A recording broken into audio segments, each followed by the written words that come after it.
Hello everyone. So if you are new to this channel, so let me introduce myself. I am Karishma Talwar, second year MBBS student. So guys, without any further delay, let's get into the video. So हमारे first year में 3 main subject होते हैं. First one is anatomy, then we have physiology and biochemistry. So anat में हमारे 2 authors हैं, BD Chaurasia and विश्राम से. So guys मैंने BDC से पढ़ाई की थी. सो BDC की 4 वॉल्यूम्स आती है हमारी. Upper limb and thorax, lower limb, abdomen and pelvis. Then we have third one head and neck, and फिर आती है हमारी न्यूरो एनाटमी वॉल्यूम 4. ठीक है. सो मैंने BDC से पढ़ाई की थी, तो मुझे इतना ज़्यादा विश्राम सिंह का नहीं पता, बट मेरे कुछ फ्रेंड्स ने विश्राम सिंह से पढ़ा था. So they said it's a nice book, मतलब अच्छी है. विश्राम सिंह काफ़ी अच्छी है, आप उसमें से पढ़ सकते हैं. एग्ज़ाम ओरिएंटेड बुक है वो भी. बट मैंने BDC का पढ़ा था, तो मैं आपको BDC का बताती हूँ. BDC में वो ऑलरेडी इसमें पॉइंट्स बने हुए, तो आपको इतना ज़्यादा प्रॉब्लम नहीं होएगी. एक डायग्राम्स बहुत ही अच्छी तरीके से एक्सप्लेन है. क्लिनिकल बहुत अच्छे से दे रखी है, एंड क्लिनिकल की भी डायग्राम्स दे रखे हैं. So according to me BDC is like Bible for anatomy. मुझे BDC बहुत अच्छी लगी. So you can go for BDC and Vishram Singh both. फिर आती है हमारे इसके इंग्लिश ऑथर. इंग्लिश ऑथर में आती है हमारी ग्रेज एनाटमी एंड नेटर्स. तो गाइस मैंने ग्रेज एनाटमी नहीं पढ़ी है, तो मुझे इसलिए ज़्यादा कुछ उसका पता नहीं है. बट सब कहती है Gray's anatomy is nice. So if you want to read it तो it's up to you, but I don't prefer you to buy it. आप उसे ऑनलाइन डाउनलोड कर लो पढ़ने के लिए, बिकॉज एग्ज़ाम पर्पज़ के लिए ना आपको मतलब BDC या विश्राम सिंह ही लेनी पड़ेगी एग्ज़ाम्स के लिए जब आप पढ़ोगे. बिकॉज ग्रेज एनाट से आप सिलेबस पूरा कवर नहीं कर पाओगे एग्ज़ाम टाइम तक. तो इसलिए अगर आपको ग्रेज एनाटमी पढ़नी है तो आप उसको डाउनलोड कर लो. मैं तो नहीं कहूँगी आप उसे मतलब परचेज़ करो, डाउनलोड कर लो, रीड कर लो. देन आती है भाई Netter's. So Netter's is very nice book. मैंने नेटर्स थोड़ी बहुत, ज़्यादा तो नहीं पढ़ी, थोड़ी बहुत पढ़ी है. उसके डायग्राम्स बहुत अच्छे हैं, लाइक बहुत अच्छे. अगर आप उसके डायग्राम्स देख लोगे ना, मतलब अगर आपने एक बार नेटर से डायग्राम देख लिया तो उसके बाद आप उस डायग्राम को खुद इमेजिन कर सकते हो. मतलब आपको बार बार बुक खोलने की ज़रूरत नहीं पड़ेगी. So Netter's is like too good. Diagrams उसमें देख लो, उसमें डायग्राम्स देख के आपको blood supply, muscles, bony attachment, ये सब बहुत अच्छे से समझ आ जाएगा. वैसे मैंने नेटर्स नहीं खरीदी थी, मेरी एक फ्रेंड थी उसके पास नेटर्स थी, तो हम उसमें से ही पढ़ लेते थे. बट आप नेटर्स डाउनलोड कर लो, फिर अगर ख़रीदें तो ख़रीद लो, आपके ऊपर. सो गाइस फिर आती है हमारी कनिंगम. बहुत सारे कॉलेजेस में कनिंगम को मैंडेटरी कर देते हैं फॉर डाइसेक्शन पर्पस. हमारे कॉलेज में कनिंगम था कि आपको लेनी है डाइसेक्शन के लिए. मैंने कनिंगम परचेज़ भी की, बट मुझे इतना कुछ खास नहीं लगा उसमें. मेरी कनिंगम ऑलमोस्ट न्यू की न्यू पड़ी हुई है, हार्डली उसमें से कुछ चैप्टर्स पढ़े थे. सो अगर आपके कॉलेज में कनिंगम मैंडेटरी नहीं है तो आप उसे मत लो. अगर मैंडेटरी कंपलसरी क्यों हुई कि मतलब डाइसेक्शन में आने नहीं देंगे, तो फिर ले लो, और कोई ऑप्शन नहीं है. या फिर सीनियर से ले लो. मतलब मुझे कनिंगम इतनी कुछ खास नहीं लगी, तो इसलिए मैं तो नहीं कहूँगी कनिंगम लो, बट अगर कुछ है कॉलेज में तो फिर लेनी पड़ेगी आपको. ठीक है. फिर आता है हमारा histology and embryology. So history and embryo में मैंने IB सिंह से पढ़ा था, कि हमारे कॉलेज वालों ने IB सिंह रेफ़र करी थी. So IB Singh is a nice book. मतलब मैंने इससे पढ़ा, मुझे वो काफ़ी सही लगी. So you can go for IB Singh, Inderbir Singh. So let's move on to physiology. Physiology में हमारे इंडियन ऑथर्स 3 है, AK Jain, Samuel Lingam and GK Pal. GK Pal अभी जस्ट कुछ साल पहले आई है, अभी उसका 3rd एडिशन आया है. सो हमारे कॉलेज में GK पाल रेफ़र करी थी. So I studied from GK Pal.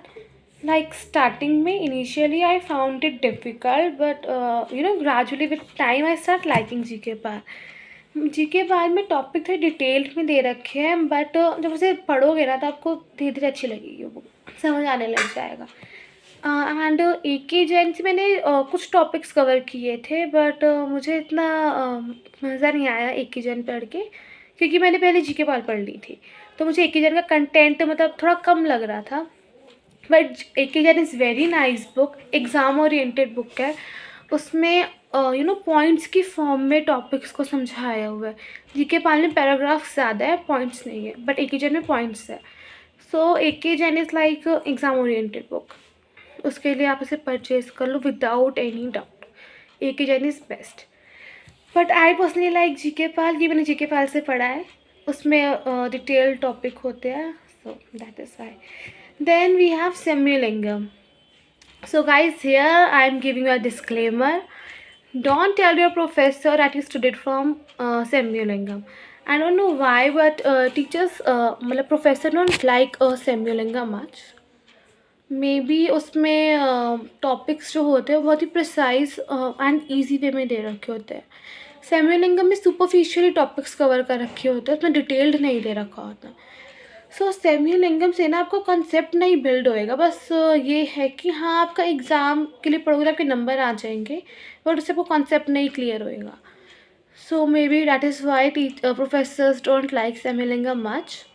But अगर आपके पास कम टाइम है, लास्ट मिनट प्रिपरेशन कुछ ऐसा है, तो फिर go for Sembulingam. Sembulingam is best, like less time more output then Sembulingam. Then refer Semulingam. Personally, I never studied from Semulingam, so these are not my reviews.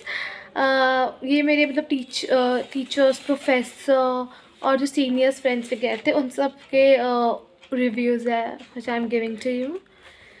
Then we have biochemistry. So biochemistry में we have DM Vasudevan. अच्छा wait, this is GK Paul volume 1. Okay.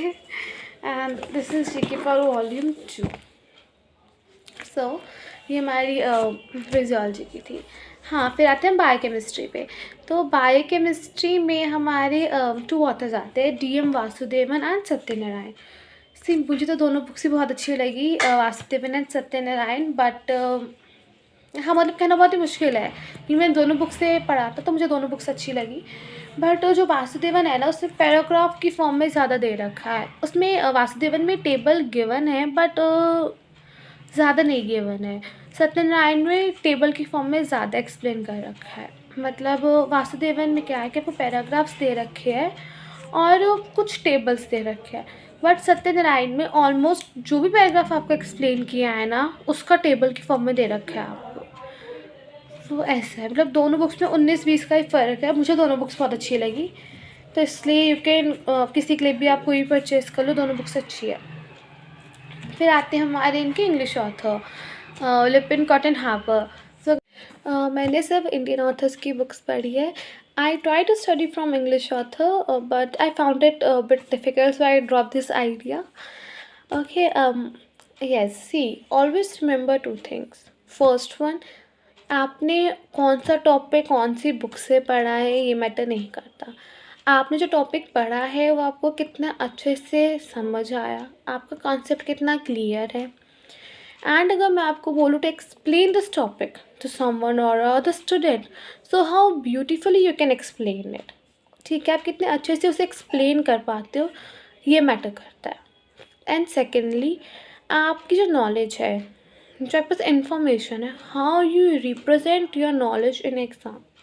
आप बस जो भी information है आप उसे exam में कैसे लिखते हो, कैसे आपकी आंसर फॉर्मेशन होती है, ये मैटर करता है. कौन सी बुक है, आपने कहाँ से पढ़ा है, वो सब नहीं है. आपने जो पढ़ा है आप उसे टीचर के सामने कैसे एक्सप्रेस करते हो, ये मैटर करता है. सो या that is it for the video. And books के जो लिंक है वो डिस्क्रिप्शन में प्रोवाइड कर दूँगी, so you can buy it from there. And till then, bye bye, take care.